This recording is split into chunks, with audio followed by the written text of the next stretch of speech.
lods, welcome back sa aming channel. Ngayon, gusto ko lang pong batiin ang lahat na Happy Father's Day po sa lahat.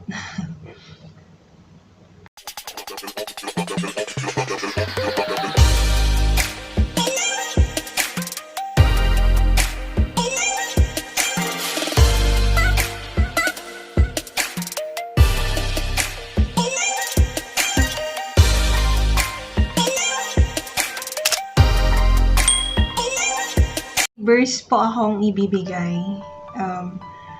Hindi naman talaga to siya one side sa Father's Day, pero may meaning yan guys. Kung alam nyo, pwede yung i-comment yan kung ano yan. Sa yung una kong verse, makikita sa Acts chapter 22 verses 11. Ang sinasabi doon, kung meron kayong Bible, pwede kayong kumuha ng Bible at saka magbasa din kayo. Hindi, sunod lang kayo. Ako lang magbasa, sunod lang kayo.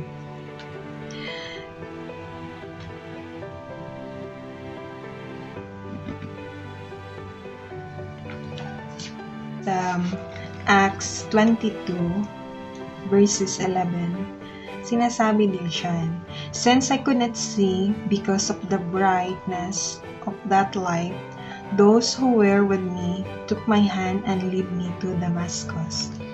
So yan yung Acts chapter 22 verses 11. Punta tayo sa Romans, o sa Bisaya pa, Roma. Punta tayo sa Romans chapter 11 verses 22. Yung sinasabi doon, "Note then the kindness and the sovereignty of God, sovereignty towards those who have fallen, but God's kindness toward you, provide you continue in His kindness, otherwise you will also be cut off." So yun yung Romans chapter 22 verses 11. So punta tayo sa Matthew, hindi pala Mark. Punta tayo sa Mark chapter 11 verses 22. Yan sinasabi doon is have faith in God. So kung alam niyo na siguro guys, yung mga iba dyan na mga nakakilala sa amin, alam nila kung ano yung ginagawa ko. Ano yung may ano yan, i-continue niyo yan. So punta tayo sa Ephesians 4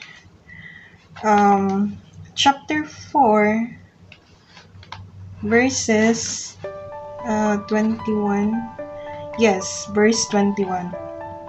"For surely you have heard about Him and were taught in Him as truth is in Jesus."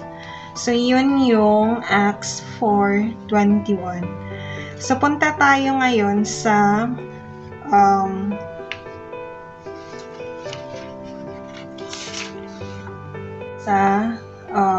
Luke chapter 11 verses 22. "But when one stronger than he attacks him and overpower him, he takes away his armor in which he trusted and divide his plunder." Guys, is from Luke chapter 11 verses 21 and 22. "When a strong man, fully armed, guards his castles, his property is safe. But when one stronger than he attacks him and overpowers him, he takes away his armor in which he trusted and divide his plunder." So, yun na guys, yung mga verse na sinishare ko. Yun lang. Gusto ko lang pong batiin yung asawa ko na Happy Father's Day. Alam mo naman na palagi tayong hindi magkasama sa Father's Day. Kasi always naman tayong magkalayo, di ba? But hopefully in God's will, yung mga plans natin, mong tawag nito. Yung mga plans natin, makakamit din natin yan in the future if it is only really for us. Kasi hindi natin alam kung ano yung mangyayari sa mga buhay natin. Alam natin, ang dami nang nangyayari ngayon. But hopefully, not hopefully, in God's will, makakamit din natin yung mga ninanais natin. Gusto ko lang pong batiin yung kapatid ko na Happy Father's Day din sa'yo. At salamat at bumalik ka na. Hopefully, tuloy-tuloy na yan. Alam mo kung ano yung kinagisnan mo at ano talaga yung tinuturo sa atin ng mga parents natin.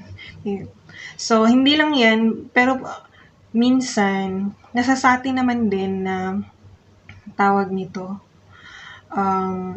Kung ano talaga yung will natin, kung ano yung desire natin. Kasi minsan, hindi natin madidiktahan yung tao na yan yung gawin mo, ganito, ganyan. So, I'm so thankful, and then talagang nagbunga yung mga prayers na bumalik ka na.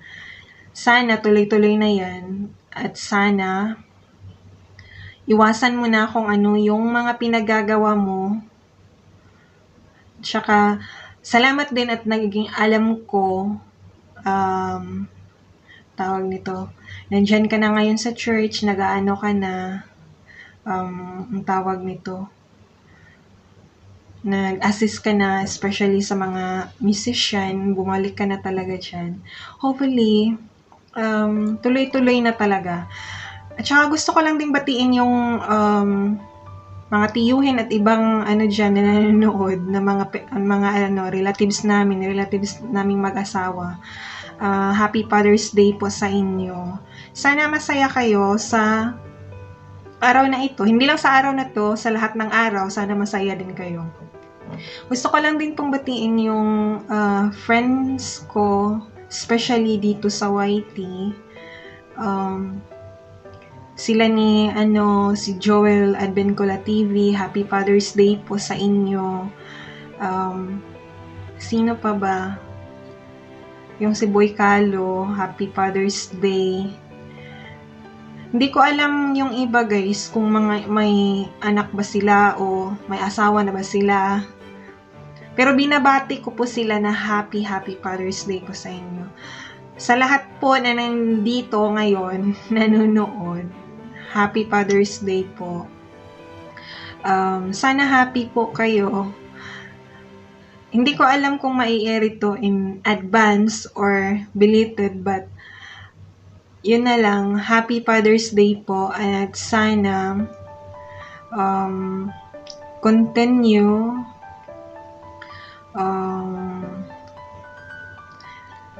being a good father to your kids.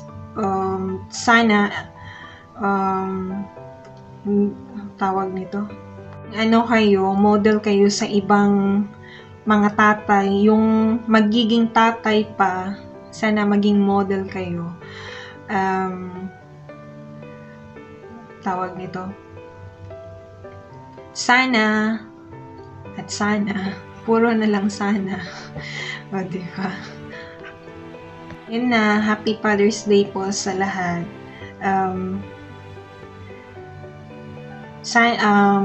Gusto ko lang ulit baliin inyong asawa ko na Happy Father's Day po sa iyo. Salamat at nandyan ka palagi. Tinutupad mo talaga kung ano yung mga yung sinasabi mo, mga ganito, ganyan.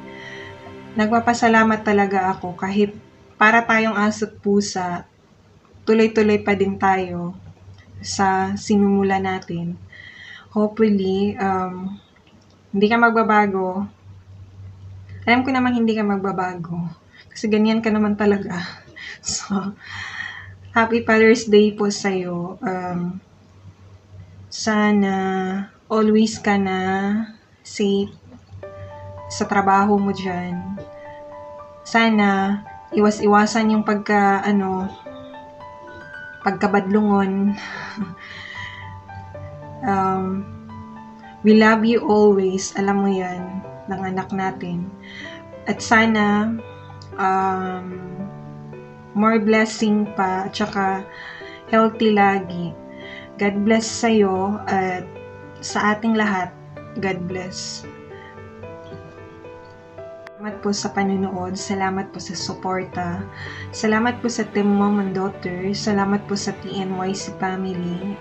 Salamat din sa lahat-lahat po ng mga friends, relatives na nanonood, sumusuporta po sa aming channel.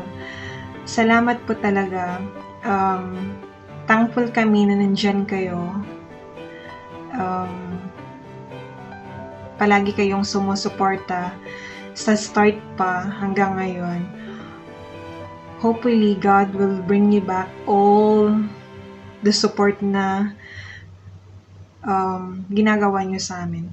God bless po and see you ulit on our next video. Bye-bye!